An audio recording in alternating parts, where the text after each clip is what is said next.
On the eve of D-Day, the English Channel was filled with a silent, electronic battle.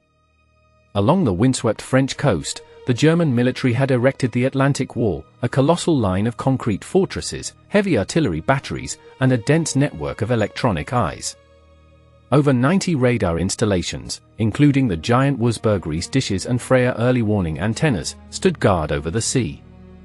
They were designed to detect any approaching armada long before it reached the beaches. But the Allies possessed a secret weapon: electronic deception.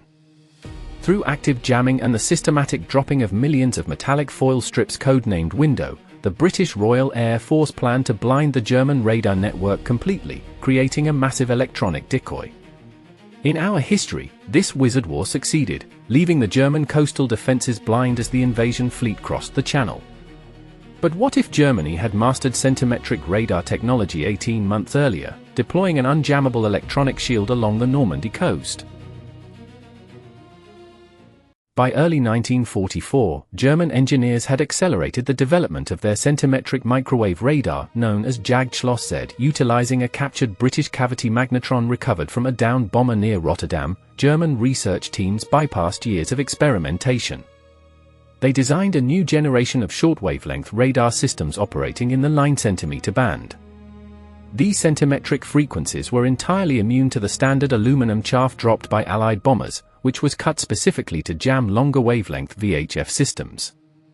Furthermore, German stations were equipped with the advanced Wurzlau's frequency shifting technology, filtering out stationary clouds of foil and tracking only moving steel hulls.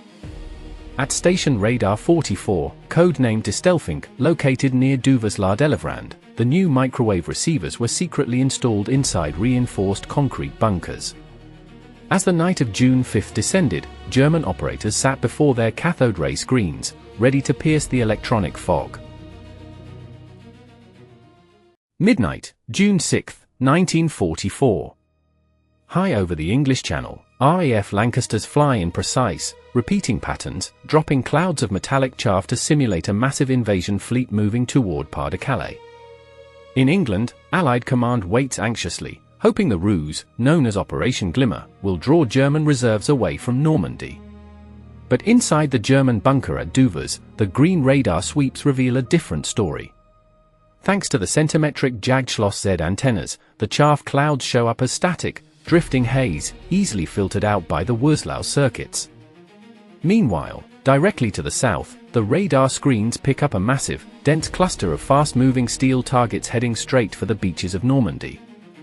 The real Allied armada, hundreds of warships, transports, and landing craft, is exposed. The electronic mask is ripped away, and the element of surprise is lost before the first soldier even steps into a landing craft. At 2 a.m., the alarm sounds along the coastal defenses of Calvados. Instead of confusion and delay, the German 7th Army is placed on immediate high alert. The massive 155mm artillery batteries at Long-Sermer and the heavily fortified guns at Merville receive precise, real-time tracking coordinates transmitted directly from the centimetric radar bunkers.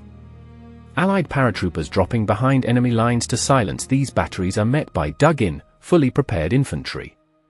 As the first waves of Allied landing craft approach Gold, Juno, and Sword beaches, they do not find sleeping defenders. Instead, they are met by a coordinated, radar-directed artillery gauntlet.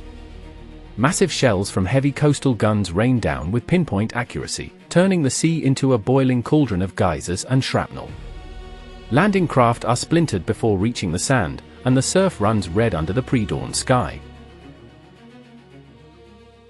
As the sun rises over Normandy, the scene on the beaches is catastrophic.